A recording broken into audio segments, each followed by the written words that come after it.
नमस्कार प्यारे विद्यार्थियों। आज हम चर्चा करेंगे मध्ययुगीन भारतीय राजनीतिक विचारक अबुल फजल के बारे में। जो बहुत ही महत्वपूर्ण विचारक हैं अबुल फजल, उनके बारे में हम लोग चर्चा करेंगे। अबुल फजल का जन्म 1551 में हुआ था।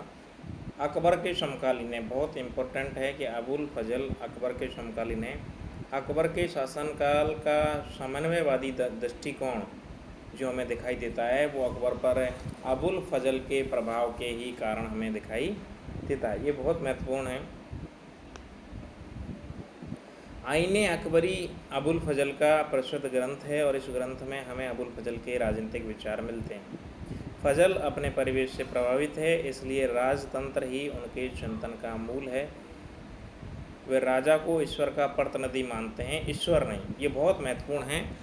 अबुल फजल राजा को ईश्वर का प्रतिनिधि मानते हैं, ईश्वर नहीं। जन कल्याण ही उसका सबसे बड़ा कर्तव्य है और धर्म है। यानी अबुल फजल ये मानते हैं कि राजा का प्रमुख कर्तव्य है जन कल्याण और यही उसका धर्म है।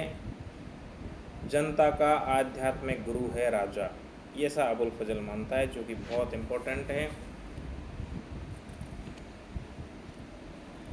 अबुल फजल अकबर के सभासद थे। 20 से प्रारंभ होकर 5000 के मनसबदार तक के पद पर पहुँचे हैं। 1602 में जब उनकी हत्या कर दी गई सलीम के इशारे पर, तो उस समय वो 5000 के मनसबदार थे। ये बहुत महत्वपूर्ण है। सबसे इम्पोर्टेंट लेखक है अबुल फजल इसलिए हो जाते हैं लोकप्रिय भी कि हिंदू मुस्लिम एकता और सौहार्द स्थापित करने की प्रक्रिया को बलवती बनाने में अबुल फजल का महत्वपूर्ण योगदान है। यानी हिंदू मुस्लिम एकता के पक्षधर हैं अबुल फजल, जो कि बहुत महत्वपूर्ण है। फजल समाज के निर्माण में राज्य की महती सकारात्मक भूमिका के पक्षधर हैं।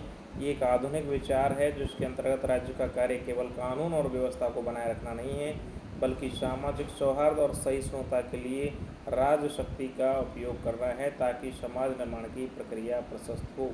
यानी अबुल फजल ये कहता है कि राज्य को ऐसा नहीं कि कानून का ही ध्यान रखे, बल्कि राज्य को चाहिए कि वो विभिन्न समाजों में विभिन्न धर्मों में सहिष्णुता और सामाजिक सौहार्द स्थापित करे। ऐसा राज्य का कर्तव्य है। अबुल फजल केंद्रीकृत राज्य के पक्षधर है, वे केंद्रीकरण के पक्ष में नहीं हैं। अबुल फजल ने समाज को 4 भागों में बांटा है। जिस प्रकार से प्लेटो ने 3 प्रकार की सोसाइटी बताई है, उसी प्रकार अबुल फजल ने भी समाज को 4 भागों में बांटा है। पहला स्थान उन्होंने दिया है शासक और योद्धाओं को, दूसरा स्थान दिया है विद्वान दार्शनिक और लेखकों को, तीसरा स्थान व्यापारी और कलाकारों को और अंतिम स्थान उन्होंने दिया है कृषक और श्रमिकों को। यानी कि अबुल फजल समाज में 4 प्रकार का वर्गीकरण करता है। आज के भारत में भी 4 प्रकार का वर्गीकरण है, सामान्य वर्ग, अन्य पिछड़ा वर्ग, SC ST। अबुल फजल भी 4 प्रकार का वर्गीकरण करता है। अबुल फजल न्याय की स्थापना के लिए परंपरागत विधि पर बहुत ज़्यादा बल देते हैं, जिसका अर्थ यह हुआ कि राज्य समाज के मामलों में आवश्यक हस्तक्षेप करे, अनावश्यक हस्तक्षेप राज्य को नहीं करना चाहिए। देखिए, अबुल फजल का ही प्रभाव था कि उस समय के उनके समकालीन तुलसीदास जी ने रामचरितमानस लिखी और उस समय का जो माहौल था अकबर का वो सामाजिक सौहार्द का था। इसके पीछे अबुल फजल का योगदान महत्वपूर्ण है। अबुल फजल लिखते हैं कि राजा को मिलने वाला कर एक प्रकार से उसका वेतन है जो जनता पर सुशासन करने के लिए और न्याय करने की एवज में मिलता है। यहाँ अनुबंध सिद्धांत की एक छोटी सी झलक भी हमें मिलती है कि राजा से जनता ने एक अनुबंध कर रखा है, जो समझौतावादी सिद्धांत है उसकी झलक हमें यहाँ पे मिलती है। अबुल फजल कहता है कि राजा में ईश्वर की भांति दया, करुणा, सहिष्णुता और न्याय करने की भावना होनी चाहिए, क्योंकि उसको जो पद मिला है वो ईश्वर की कृपा से मिला है, इसलिए वो ईश्वर का प्रतिनिधि है, इसलिए उसको जनता का ध्यान रखना चाहिए। ये बहुत महत्वपूर्ण है।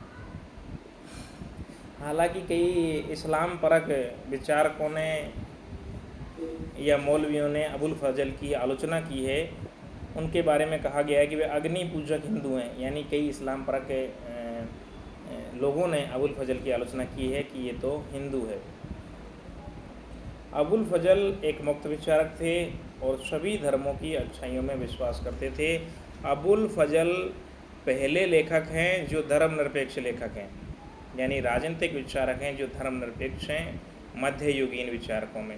अबुल फजल धर्मनिरपेक्ष है, आज भी भारत एक धर्मनिरपेक्ष राष्ट्र है, अबुल फजल भी धर्मनिरपेक्ष है। उनका जो दृष्टिकोण है अबुल फजल का, वो धर्मनिरपेक्ष रहा है, किसी एक विशेष धर्म के प्रति नहीं रहा है।